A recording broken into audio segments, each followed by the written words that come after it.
시청자 여러분 안녕하십니까? 이데일리엔 개장 전에 살펴보는 주요 경제 뉴스입니다.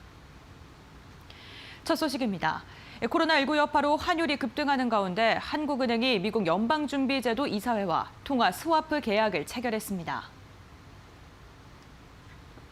한국은행은 오는 9월까지 최소 6개월 동안 미 연방준비제도와 약정된 환율에 따라 모두 600억 달러를 원화와 교환하기로 했다고 밝혔습니다. 또 이번 계약으로 조달한 미국 달러화를 곧바로 공급할 계획이며 환율이 급등하고 있는 우리 외환시장 안정에도 도움이 될 것이라고 설명했습니다. 한미 두 나라 사이에 통화 스와프 계약이 맺어진 건 지난 2008년 글로벌 금융위기 당시 300억 달러 규모의 통화 스와프 계약 이후 이번이 두 번째입니다. 한국은행은 앞으로도 주요국 중앙은행들과 공조해 금융시장 안정화 노력을 이어가겠다고 말했습니다.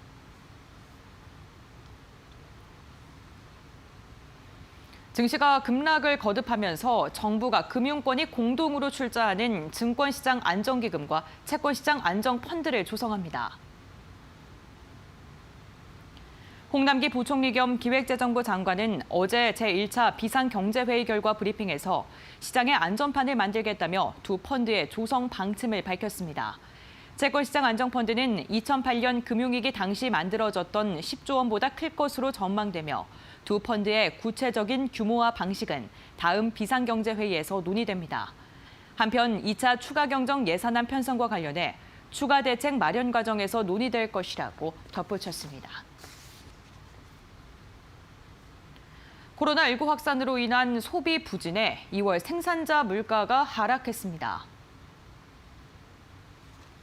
한국은행이 발표한 2월 생산자 물가 지수를 보면 지난달 생산자 물가 지수는 103.74로 한 달 전보다 0.3% 내렸습니다. 코로나19에 소비가 줄어들었는데 출하량은 늘어난 탓에 농산물 생산자 물가는 한 달 전보다 5.8% 감소했고 축산물 생산자 물가도 1.5% 하락하면서 농림수산품 생산자 물가는 한 달 전보다 3.1% 떨어졌습니다. 유가 하락에 공산품 생산자 물가도 0.5% 내렸습니다.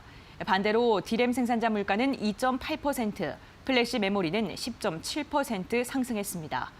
서비스 생산자 물가는 코로나19 여파에 음식점, 숙박업소가 내렸지만 부동산 서비스가 오르면서 한 달 전과 같았습니다.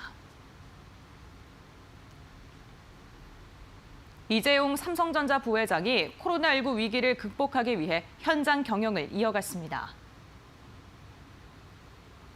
삼성전자에 따르면 이 부회장은 어제 삼성 디스플레이 아산 사업장을 찾아 디스플레이 패널 생산 라인을 살펴보고 사업 전략을 점검했습니다. 코로나19로 인해 글로벌 경제 환경의 불확실성이 어느 때보다 높아진 가운데 당장의 위기 극복과 병행해 미래 사업 준비에도 만전을 기하기 위해 현장 경영 행보를 이어간 것입니다.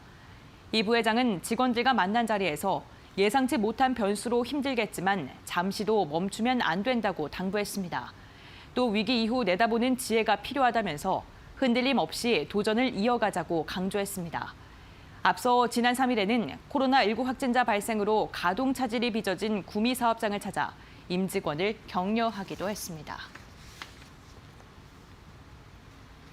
국민연금이 기업들의 사내 이사 선임에 일부 반대표를 던졌습니다. 국민연금 수타자 책임 전문위원회는 기금 운용본부가 이들 기업에 대한 주총 의결권 행사 방향을 결정해달라고 요청하면서 위원회를 열었습니다. 이 자리에서 신한금융지주 조용병 회장과 우리금융지주 손태승 회장, 효성 조현준 회장과 조현성 사장의 사내이사 선임에 반대표를 던지기로 했습니다. 위원회는 조용병 회장과 손태승 회장은 기업 가치 훼손 또는 주주권의 침해 이력이 있다며 사내이사 선임에 반대하기로 했습니다. 조현준 회장과 조현상 사장의 사내이사 선임에 대해서도 기업 가치 훼손 이력과 감시 의무 소홀 등을 이유로 반대하기로 했습니다.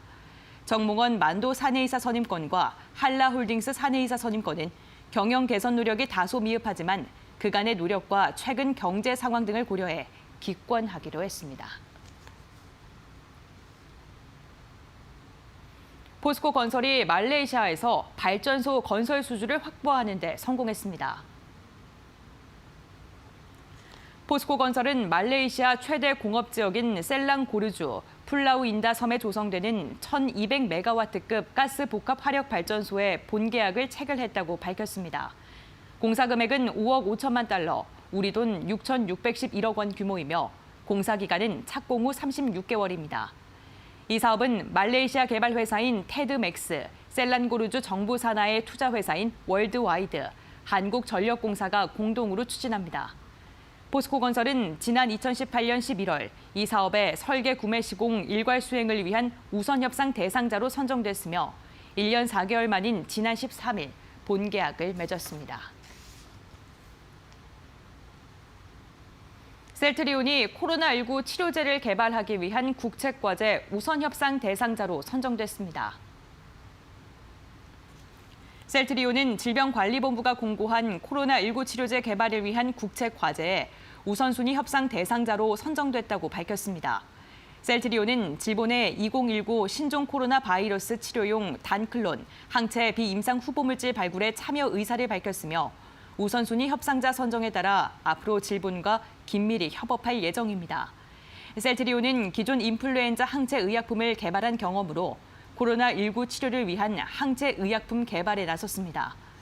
코로나19 완치자의 혈액을 공급받아 항체 개발 작업을 진행 중이며 6개월 내에 항체 물질 개발을 완료하고 임상시험에 돌입할 계획입니다. 이어서 이 시각 간추린 뉴스입니다.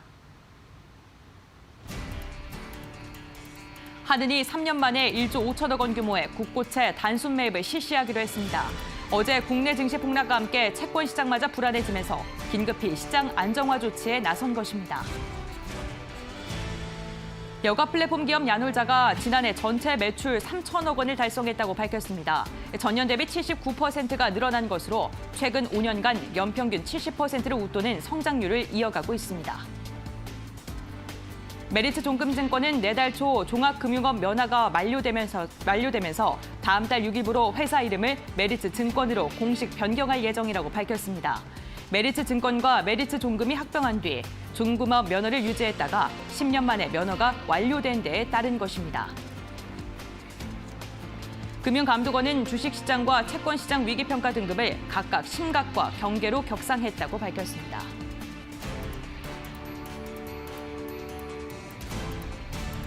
이데일리엔 개장 전에 살펴보린 주요 경제 뉴스 함께 확인해봤습니다.